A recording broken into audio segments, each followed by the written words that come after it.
How's it going, guys? Alex here. Welcome back to another SSR Analysis video, and today we're going to be taking a look at the rebirths for Great Ape Vegeta, Great Ape Raditz, as well as Great Ape Kid Goku. And as always, I hope you guys are having a great day, and if you do enjoy today's video, consider leaving a like and subscribing if you are new. Normally I'll go over the card entirely and then talk about each aspect of the card, but in today's video, because we do have multiple units, I am going to be talking about each part of the card as I get to it. So yeah, hope you guys enjoy this little change. Of course, we still have a space background and such, which is something that's been requested for ages, and I have been doing it a lot more. So let's go ahead and jump straight into it with Great Ape Vegeta. His leader skill gives 2 key to agility types, as well as a 70% HP and defensive boost. So this is very close to being a very similar skill to Super Vegeta. The only real difference is that he doesn't give 3 key, and he also does not give that attack boost. And to be fair, despite not giving that attack boost, it's still a decent leader skill just because he does give that health and defensive boost, and debatably, that health boost is one of the most important things. And before, defensive boosts weren't exactly that great, but because of how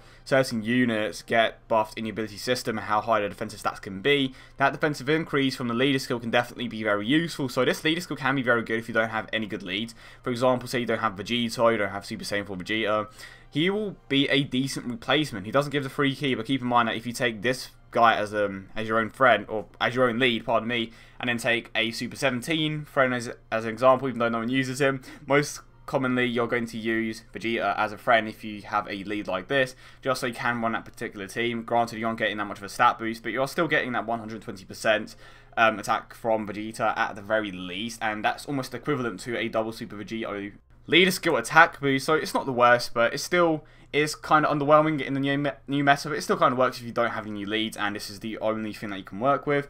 So he causes supreme damage, Gallic Gun, pretty standard. I was kind of expecting him to have a different super attack, maybe him crushing Goku like he did in the Saiyan arc, of course, and spoilers if you haven't seen it already, he has a 12 key multiplier of 135%, which is somewhat of a shame because I was kind of expecting it to be a little bit higher. Before he Dokkan, his 12 key multiplier was 130%, so he went up by 5%, so he is going to be hitting a bit harder, but I was expecting 140 at least. His passive skill gives him a 70% attack and defensive boost when HP is 80% or below. Oh my god, I'm going to absolutely slaughter this passive. And he has a rare chance to turn into Great Ape twice. So I was a bit confused in my showcase video for Bardock, and basically what this means is that in an entirety of a single event, you can only turn Great Ape once, or of course you have a chance to turn into Great Ape, but normally you would only turn Great Ape once. However, with this new mechanic, you have the opportunity to go Great Ape twice during the entire event. And now the other part of his passive is that he has a below percentage restriction, which is something that I have not seen in a long time, and it's just so infuriating. Are we still living in that meta? To be fair, with a mono agility team, it is relatively easy to maintain this because you have tanks like Vegeta, you have Super Vegeta as well, potentially Golden Frieza if you want as well. So it's not exactly the worst thing in the world to maintain, but it's just such an inconvenience. And to be fair, the majority of the time you're going to be keeping this guy in your third slot. But again, I say this every single time, I always talk from an optimal standpoint. So it's just like, okay, this guy could be good if he had a few other things about him, but at the moment it's a bit iffy, and I believe that he is an extreme type. I'm looking at now, yeah, he is an extreme agility type, so you wouldn't even be using him on that mono agility team unless you absolutely have to use him as a lead, or maybe have an LR Margin Vegeta lead and you want to use this guy. So there are certain scenarios where you would potentially have to use him. For example, he is going to work best on a Super 17 lead, of course, but because of how rare it is to find Super 17 leads, you may have to use him on your hero agility team just because you may not have other good units to fill those slots.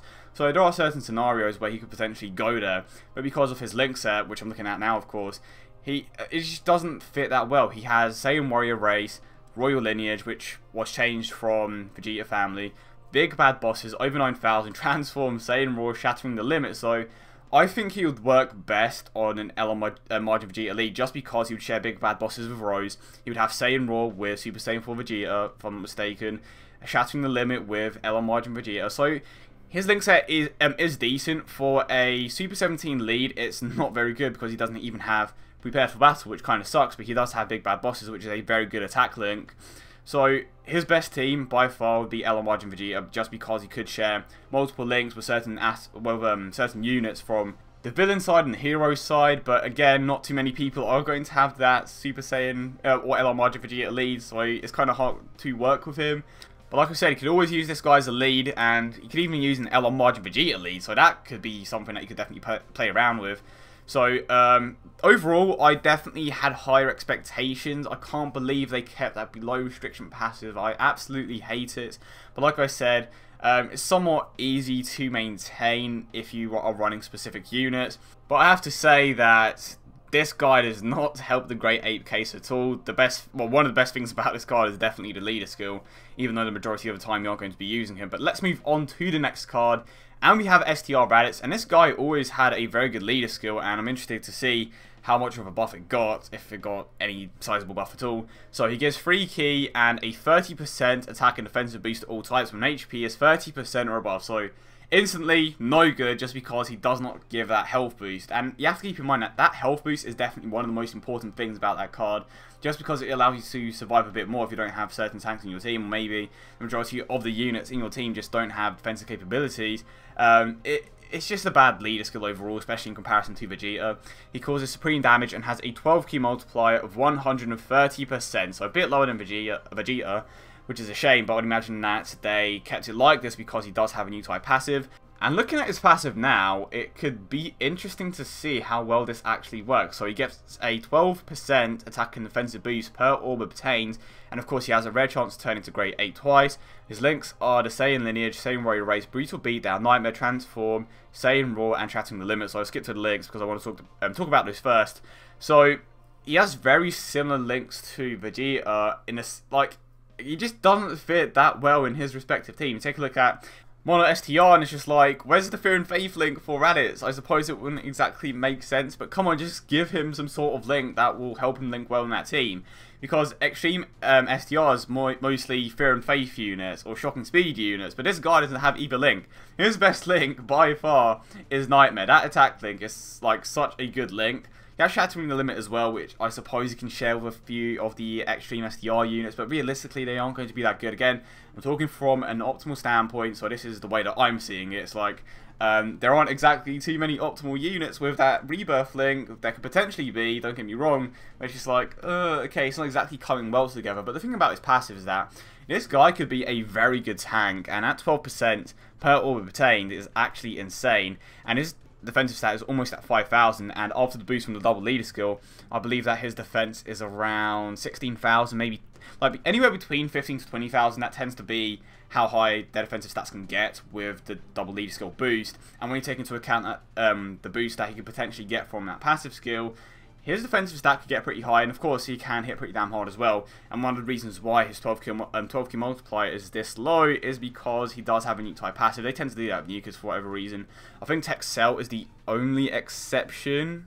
Actually that's Buhan as well, I lied. Okay, never mind that. But when it comes to units like this that aren't exactly stand out, I suppose, they do tend to kind of shaft them in terms of the 12 key multipliers. But overall, I was definitely expecting him to be one of the better Great Ape rebirths, but they kind of shafted his leader skill. I mean, he doesn't exactly have a spot in an Extreme XTR team, and even if he did, like, no one even uses Janemba, and that is one of the things that frustrates me the most. Why isn't there some sort of friend system in place? Let's say you want to take a specific lead. You know what, this is actually a perfect example. Completely, like, off topic, but you have the Dokkan Ultimate Speed Battle Mode thing, and then you have those leads inside the actual, you know, quest where you can pick one to take on a specific event. Why isn't there something like that when you take on a Dokkan event? There should be a list of all the leads in the game without any ability system buff, just that Super Attack 10 that you can use to take on these events if you have a particular lead. Let's say you have Super 17 and that is literally the only God lead you have. What are you going to do? You can't use him because no one else uses him as a friend. So, okay, run over, but you get the point. They should definitely implement something like that for Dokkan events, otherwise just freaking annoying, especially for the people that have all these God leads. People spend all this money for God leads and they can't even use them because no one else uses them as a friend. But overall, slightly underwhelming. I will say that Vegeta is better just because he has big bad bossish. He just basically fits much better on his particular team. He may not tank as well. Well, it depends on how many ores Raditz gets, to be honest, but you have to keep in mind that Vegeta does have that big bad boss's link, which is going to give him a 25% attack and defensive boost on top of what he already gets from his own passive. He does have that below percentage restriction But even so, his passive is just so like RNG based. You have to get a specific amount of orbs to fully optimize it, and that's just like, okay, I'm not really feeling that. But let's move on to Great Ape Kid Goku. His leader skill gives a 50% stat boost to all types, so this could have been a very good leader skill, and it still kind of is, but he doesn't give ki. So in a way, he's very similar to Mask Saiyan, but he doesn't give ki, so it's a bit... I mean, if you want to use him instead of Mask Saiyan, or if you don't have Mask Saiyan and you want to use a Rainbow Team, he is a good replacement, but he doesn't give ki, so you have to keep that in mind. If all of your units do share good ki links, by all means, go ahead and do so. But outside of that, it's just like, it's going to be a bit hard to super attack with a team full of rainbow units. So, what rainbow units? That doesn't make any sense. The point is, we are moving on to his super attack. He causes supreme damage to the enemy. He has a 12 ki multiplier of 140%, so he has the best 12 ki multiplier here. He gets an 80% attack boost at the start of the turn. He has a rare chance to transform into Great Ape twice. So that 80% attack boost instantly makes him like the most consistent hitter out of the three already. And one of the reasons why is because he is guaranteed to get that 80% attack boost every single time. Whereas with Vegeta, you have to rely on his passive going off. You have to be below that restriction. With Raditz, you have to collect a certain amount of orbs. And keep in mind that Goku has the best 12 ki multiplier out of the bunch. But you have to keep in mind that his attack links aren't exactly that greatest. To be honest, his attack links in general just aren't that great. And to be honest, I feel like one of the reasons why they did give him a very good 12 ki multiplier is because he doesn't have very good attack links, especially on his particular team.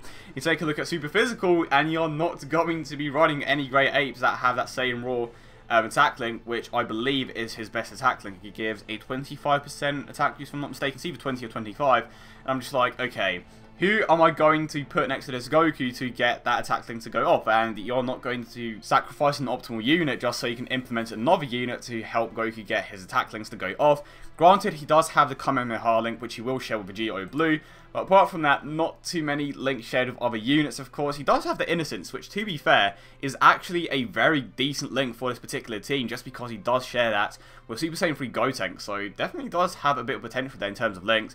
And you also have the Physical Trunks, Physical Super Saiyan Trunks, that is. He has the link, Shattering the Limit as well. So, his link set is somewhat decent for that particular team.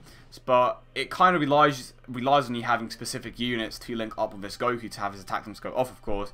The Innocence is a 10% attack link. Saiyan Raw is around 20-25%, like I said before. Kamehameha is a 2000 attack boost, if I'm not mistaken. And then, of course, you have the Shattering the Limit link, which is a 2 ki link. So, overall, he's still pretty damn good. I don't have too many bad things to say about his card, apart from the fact that they could have given him better attack links, but because most of the attack links are like Super Saiyan orientated, it's just like, okay, this guy never really could go anywhere in terms of attack links. So I'm happy with what he has. I feel like his leader skill could have been a bit better, at least give him 1 ki, although the stat boost or something along those lines. But overall, he is definitely one of the biggest improvements from last time. Like before, his card was just not good at all. But now he's actually fairly decent. And I hope you guys did enjoy the video as always. And if you did, don't forget to leave a like and subscribe for more. I hope you guys have a great day, and I will see you all in the next one.